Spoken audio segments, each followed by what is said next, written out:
নিহত হয়েছে আমাদের ছাত্র ছোট্ট শিশু থেকে শুরু করে সকলের এই নির্বিচারে এক্সট্রা জুডিশিয়াল কিলিংয়ের বিচার চাই।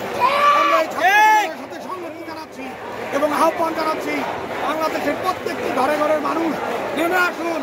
আমার ভাই আপনার সন্তান এভাবে গুলিতে মেরে মারা যেতে পারে না।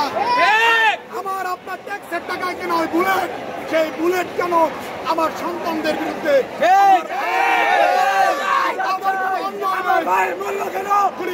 বিচার চাই, যেতেই হবে। আমরা রাজবাড়ী থেকে এই ছাত্রদের সঙ্গে সংহতি জানিয়েছি। আমরা দল মত নির্বিশেষে আশা করবো